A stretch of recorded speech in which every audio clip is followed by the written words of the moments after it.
अस्सलामुअलैकुम my social media family. उम्मीद करती हूँ कि आप सब लोग हिफ्ज़-ओ-अमान से होंगे, खुशबाश होंगे, सियासी तज्ज़ियों और तबसरों के साथ आपकी खिदमत में हाजिर हूँ। तो जनाब, आपको पता ही है कि इस वक्त जो जो कुछ हो रहा है और मुल्क के हालात कहाँ पर पहुँचे हुए हैं, प्राइम मिनिस्टर कहाँ पर पहुँचे हुए हैं, अदलिया और इस्टेब्लिशमेंट के दरमियान क्या चल रहा है। आज बहुत ही लेटेस्ट किस्म की जो डेवलपमेंट्स हैं वो आपके साथ शेयर करनी है। मगर आज का वीडियो शुरू करने से पहले मैं आपको नवाज शरीफ का एक बड़ा ज़बरदस्त शेर सुनाना चाहती हूँ। वहाँ से हम आज के व्लॉग का आगाज़ करते हैं। Have a look. है नई रवश की अदालतें और निराले ही डब के फैसले, ना नजीर है ना दलील है, ना वकील है ना अपील है। तो जनाब, सबसे पहली खबर जो इस वक्त मैंने आपके साथ शेयर करनी है, जैसा कि आप लोग जानते हैं कि पिछले काफ़ी अरसे से इस्टेब्लिशमेंट, अदलिया और हुकूमत के दरमियान जो है वो एक रस्साकशी की सूरत हाल है। ये लफ्ज़ बोलते बोलते तो अब मैं थक गई हूँ। और आपको पता ही है कि अदलिया जो है वो अपनी ज़िद पे अड़ी हुई है और चीफ़ जस्टिस जो हैं वो अपने रास्ते पे सीधा सीधा चल रहे हैं। हुकूमत जो है वो डेवलपमेंटल काम कर रही है, उसकी पूरी तवज्जो जो है वो मईशत के ऊपर है। शहबाज शरीफ आपको पता ही है कि अमेरिका के दौरे पे हैं। और दूसरी तरफ आप देखें कि जनाब, जो अदलिया और इस्टेब्लिशमेंट है ये दोनों एक दूसरे को सरप्राइजेस दे रहे हैं। यानी एक तरफ अदलिया एक नया सरप्राइज तैयार करती है, दूसरी तरफ इस्टेब्लिशमेंट उसका तोड़ करती है और उसके बाद अगला सरप्राइज जो है वो दे दिया जाता है। अब मुबैना तौर पे पीटीआई इस चीज़ का इंतजार कर रही थी कि कब जस्टिस काजी फाइज ईसा जो हैं वो रिटायर होंगे और कब उनकी मन मर्जी के लोग जो हैं वो आएंगे और ओहदा संभालेंगे और उनको रिलीफ मिलेगा और खान को छुड़ा कर ले जाएंगे।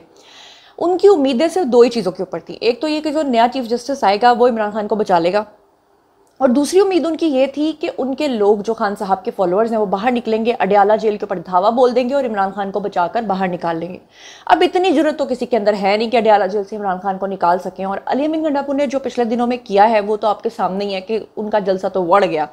अच्छा, माजरत के साथ मुझे एक दो लोगों ने लिखा था कि वड़ गया का वर्ड आपके लिए सूट नहीं करता, तो मेरे लिए नहीं है जनाब। मैंने तो एग्जैक्टली वर्ड्स कोट करने होते हैं जैसे जैसे ये बदतमीज लोग बोलते हैं। अब की बार जो जस्टिस मंसूर हैं उन्होंने कमेटी में वापसी के लिए 3 शराइत जो है वो रख दी हैं और उन्होंने कहा है कि जजेस कमेटी में गैर जमहूरी रवैया है और वन मैन शो है। दरअसल उनका ये जो सारा तंज है ना, ये जस्टिस काजी फाइज ईसा पे है या फिर उनका तंज जो है वो एस्टेब्लिशमेंट के ऊपर होगा। अब जनाब, सुप्रीम कोर्ट के जो सीनियर जज साहब हैं जस्टिस मंसूर अली शाह, जिनके बारे में कहा जाता है कि आने वाले वक्त के शायद वो चीफ जस्टिस बन सकते हैं, लेकिन शायद उनकी उम्मीदों पे पानी फिर जाए क्योंकि जस्टिस काजी फाइज ईसा के बारे में इम्कानात हैं कि उनको एक्सटेंशन मिलेगी। तो उन्होंने बेसिकली सुप्रीम कोर्ट कमेटी को ख़त लिख दिया है और उन्होंने ख़त में तरमीमी ऑर्डिनेंस के ऊपर तहफ़्फ़ुज़ात का इजहार किया है और उन्होंने कहा है कि ऑर्डिनेंस इजरा के चंद ही घंटों के बाद प्रैक्टिस एंड प्रोसीजर कमेटी की दोबारा तश्कील कर दी गई। तरमीमी ऑर्डिनेंस आने के बाद जो सीनियर तरीन जजेज़ हैं उनको कमेटी इजलास में शिरकत करनी चाहिए थी। ख़त में उन्होंने कहा कि कोई वजह बताए बगैर, यानी उनको ये तकलीफ भी हुई कि पिछले दिनों जो जस्टिस मुनीब अख्तर का नाम शामिल नहीं किया था जस्टिस काजी फाइज ईसा ने, उनको इस बात पे भी एतराज़ है कि जो जस्टिस मुनीब अख्तर हैं उनको कमेटी से क्यों हटाया गया है। उन्होंने कहा कि जो हटाया गया है उनको उसकी वजूहात भी नहीं बताई गई और अपनी मर्जी का मेंबर कमेटी जो है वो शामिल करके मन मर्जी की गई है, जो कि गैर जमहूरी रवैया और वन मैन शो है। उन्होंने ख़त के अंदर ये भी लिखा है कि चीफ जस्टिस की ज़ात में इंतज़ामी मामलात का जो इर्तिकाज़ है वो गैर जमहूरी है और अदालती शफाफियत के असूल के बरअक्स है। इसके अलावा उन्होंने कमेटी में वापसी की 3 शराइत रखी हैं क्योंकि वो कहते हैं कि जब तक मुझे आप शामिल नहीं करोगे, मेरी 3 शराइत पूरी नहीं करोगे, मैं वापस नहीं आऊँगा। अब आपको पता है कि प्रैक्टिस एंड प्रोसीजर बिल के लिए, एक्ट के लिए जो है वो इनका शामिल होना ज़रूरी है, लेकिन खैर वो कोई बात नहीं है। एस्टैब्लिशमेंट अगला कोई जुगाड़ निकाल लेगी, जस्टिस काजी फाइज ईसा अपना कोई जुगाड़ निकाल लेंगे और इनको अच्छे तरीके से जवाब भी दे देंगे। मगर अब जस्टिस मंसूर अली शाह जो हैं उन्होंने कमेटी में वापसी की जो 3 शराइत रखी हैं उसमें उन्होंने कहा है कि जब तक फुल कोर्ट और जो फुल कोर्ट नहीं बनता और उसकी आईनी हैसियत का जायज़ा नहीं लिया जाता, कमेटी में नहीं बैठूंगा। दूसरा उन्होंने कहा है कि जब तक फुल कोर्ट ऑर्डिनेंस के ज़रिए तरामीम पर अमल दरामद का फैसला नहीं होता, कमेटी में नहीं बैठूंगा। और फिर उन्होंने कहा है कि जब तक चीफ जस्टिस साबका कमेटी बहाल करते हुए जस्टिस मुनीब अख्तर को शामिल नहीं करते तब तक भी मैं नहीं बैठूंगा। मेरे ख्याल से कि इस वक्त अदलिया, या आप ये समझ लें कि जस्टिस काजी फाइज ईसा, मुझे लगता है उनका इस तरह का कोई जवाब आने वाला है कि वो कहते हैं ना कि वो मरासी ने कहा था ना, मैं फिर ना ही समझा।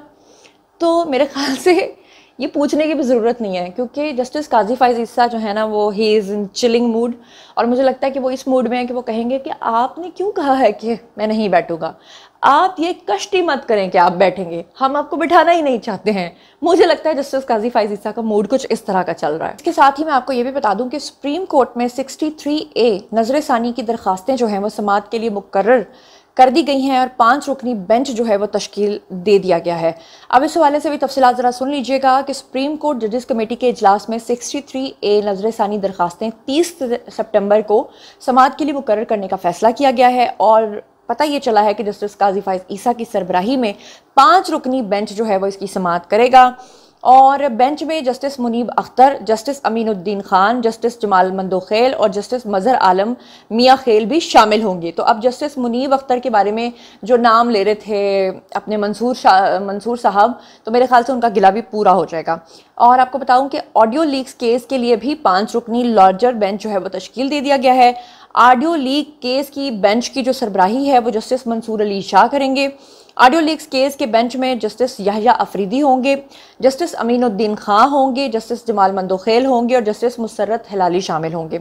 और आपको बता दूं कि ऑडियो की केस जो है वो आइंदा हफ्ते समाअत के लिए मुकर्रर किए जाने का इम्कान है, और जस्टिस मुनीब अख्तर को ऑडियो लीक केस के अंदर उनका जिक्र होने पर बेंच में शामिल नहीं किया गया। आपको याद दिला दूं कि 17 मई 2022 को सदारती रेफरेंस पर फैसला देते हुए सुप्रीम कोर्ट ने करार दिया था कि मुनहरिफ अराकीन का बोर्ड शुमार नहीं होगा, और सुप्रीम कोर्ट ने ताहयात नाअहली का सवाल जो है वो वापस पार्लियामेंट को भेज दिया था। इस मामले पर नजरसानी दरखास्तें जो हैं वो दायर की गई थी।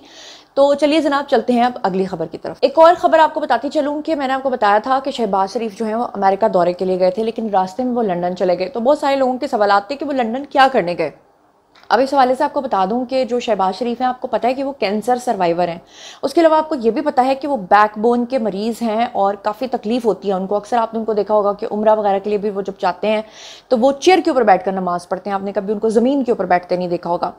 तो अब लंदन से ये खबर आई है कि कमर में दर्द से मुतल्लिक वज़ीर आज़म यानी शहबाज शरीफ का तिब्बी मुआयना जो है वो वहाँ पर होना था, और कमर में शदीद दर्द के बाइस जो है शहबाज शरीफ का तिब्बी मुआयना जो है उनके ज़ाती मौलिद जो हैं, जो उनके ज़ाती डॉक्टर हैं, उन्होंने किया। कमर में दर्द से मुतल्लिक शहबाज शरीफ का जो तिब्बी मुआयना है वो 2 घंटे तक जारी रहा, और इतवार को एक उन्होंने मुलाकात भी की, और उसके अलावा उन्होंने अमेरिका जाने के लिए जो लुटन एयरपोर्ट है वहाँ पर वो रवाना भी हो गए।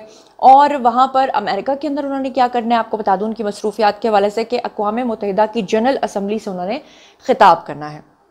देखते हैं कि शहबाज शरीफ जो हैं वो कैसा खिताब करते हैं। वैसे आमतौर पर उनके जो खिताबात बड़े मशहूर हैं ना, जिसमें वो अक्सर माइक को फेंक देते हैं, तो इस दफ़ा वो क्या करते हैं ये तो हम देखेंगे। बहरहाल एक्शन लाउडर देन वो क्या कहते हैं वर्ड्स, तो मेरे ख्याल से कि उनके वर्ड से ज़्यादा उनका एक्शन जो है वो ज़्यादा बेहतर है। कि इस वक्त जितनी वो मेहनत कर रहे हैं, और एक ऐसा इंसान जो कैंसर का सर्वाइवर रहा हो, एक ऐसा इंसान जो अपने लेट 60s या 70s की उम्र में हो, एक ऐसा इंसान जो कमर के दर्द में मुब्तला हो, उसके बावजूद वो दिन रात मेहनत करता है, वो सिर्फ 2-3 घंटे सोता है और बाकी घंटों में जागता है और काम करता है, इसमें कोई शक नहीं है, शहबाज शरीफ को ये क्रेडिट तो जाता है। 2 और खबरें आपके साथ शेयर कर लेती हूँ। एक तो ये कि अमरीकी सफ़ीर जो हैं वो इस वक्त आए हुए हैं जी लाहौर के अंदर, और जाती उम्रा में उन्होंने नवाज शरीफ से मुलाकात भी की और जो भी अहम अमूर है उनके मुतल्लिक जो है वो बातचीत भी की। और दूसरी तरफ आपको बता दूं कि लाहौर के अंदर अली अमीन गंडापुर के ऊपर एक मुकदमा दर्ज हो गया है, और वो मुकदमा है जी दहशत गर्दी का, और 13 दफात इसके अंदर जो है वो शामिल की गई हैं। और आपको पता है कि ये मुकदमा उनके खिलाफ क्यों दर्ज हुआ है।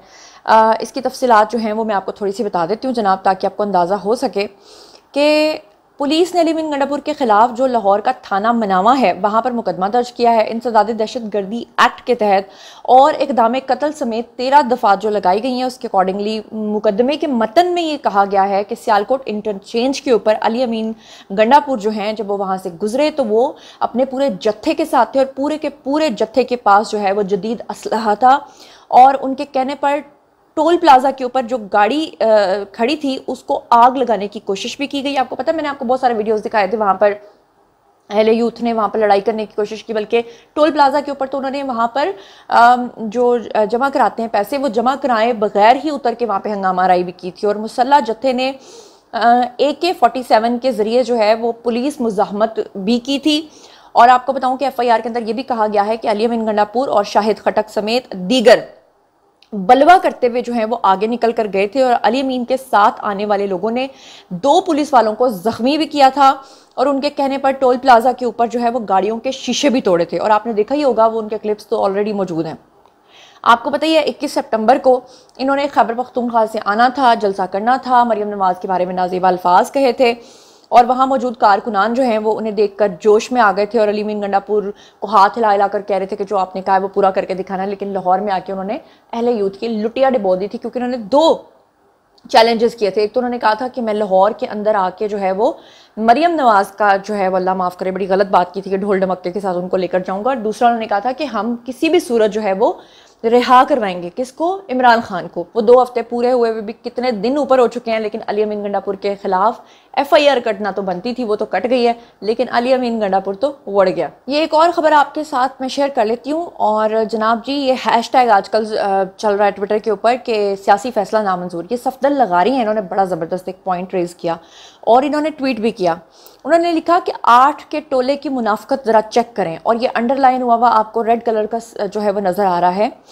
उन्होंने कहा कि फैसला जो आया है उसमें ये लिखा गया है, ये जो 8 जजेस ने फैसला जारी किया है उसमें लिखा है कि जब मिस्टर गौहर अली ने टिकट जारी किए तो वो ओहदे पर फायज थे, इसलिए टिकट जारी करना दुरुस्त था। जबकि वो आगे से कहते हैं कि नवाज शरीफ ने सेनेट के इलेक्शन में पार्टी उम्मीदवारान को जब टिकट जारी किए थे तो उस वक्त नवाज शरीफ भी पार्टी के सदर थे, लेकिन नवाज शरीफ के दस्तखत से जारी करदा पार्टी के टिकट्स को इन्होंने ही रिजेक्ट कर दिया था। यानी कि हम अपने लिए कोई और कानून रखेंगे, आपके लिए हम कोई और कानून रखेंगे। सीधी सीधी सी बात है कि रस्सा कशी है। अब देखते हैं जीतता कौन है। इस पूरे फैसले के बारे में शहबाज शरीफ ने भी अपना रद्द अमल दिया। क्या कहा उन्होंने? Have a look. चंद लोगों की खुशियों को लेकर चले, वो जो साए में हर मसलहत के पले, ऐसे दस्तूर को, सुबह बेनूर को मैं नहीं मानता, मैं नहीं जानता। आपने देखा। अब मैं आपको बताती हूँ कि PMLN का जो ऑफिशियल अकाउंट है जी ट्विटर का, वहाँ से उन्होंने एक खबर शेयर की है। और आपको पता है कि PTI ने जो कौमी असम्बली में मखसूस नशिस्तों के बारे में जो उनके हक में फैसला आया है सुप्रीम कोर्ट का, उसके हवाले से PMLN ने लिखा कि सियासी फैसला नामंजूर। उन्होंने लिखा कि आइन बनाना और उसमें तरमीम करना सिर्फ पार्लियामान का इख्तियार है, सुप्रीम कोर्ट सिर्फ उसकी तशरीह का हक रखती है। लेकिन 8 मखसूस जजेस ने अपने हलफ से इनहराफ करके एक फितना और फसाद की पैरोकार जमात को सियासी फायदा पहुंचाने की कोशिश की है, जिसे कौम मुस्तरद करते हैं। एक और खबर आपको बता दूं, और वो ये है जनाब के शहबाज शरीफ दौरा अमेरिका में हैं और आपको स्क्रीन के ऊपर वीडियोस नजर आ रहे होंगे। लोगों ने उनका पुरतपाक इस्तकबाल किया है और शहबाज शरीफ का जादू जो है वह सर चढ़ के बोलने लगा है। अमेरिका में पाकिस्तानियों ने वजीर आजम शहबाज शरीफ के पोस्टर्स से अपने घरों को, अपनी गाड़ियों को सजा दिया है और पाकिस्तानी जो है वो हेड ऑफ द स्टेट का जो अक़वाम मुत्तहिदा का इजलास है उसमें शिरकत के लिए कभी आज तक तारीख में इस तरह नहीं हुआ कि किसी प्राइम मिनिस्टर का इतना इस्तकबाल किया गया हो। और ओवरसीज़ जो अहले यूथ हैं उनकी जो कहते हैं कि खान साहब सबसे ज़्यादा मशहूर हैं, तो उनकी खान साहब की पॉपुलैरिटी भी बढ़ गई है जितना कि शहबाज शरीफ का इस वक्त इस्तकबाल किया जा रहा है। तो जनाब ये था आज का वीडियो। बारी है जी आप लोगों की। आइए कमेंट सेक्शन में शेयर कीजिए कि आप इन तमाम खबरों के बारे में क्या सोचते समझते हैं। जो कुछ भी आप सोचते समझते हैं शेयर कीजिए, पर्सनली जवाब दूंगी। मजीद खबरें, व्लॉग्स, इंटरव्यूज़ और सियासी तज्ज़िये जानने के लिए मेरे साथ कनेक्टेड रहना हरगिज़ मत भूलिएगा। चैनल को सब्सक्राइब कर लीजिएगा। अपना बहुत बहुत ख्याल रखिएगा। अल्लाह ने के बाद।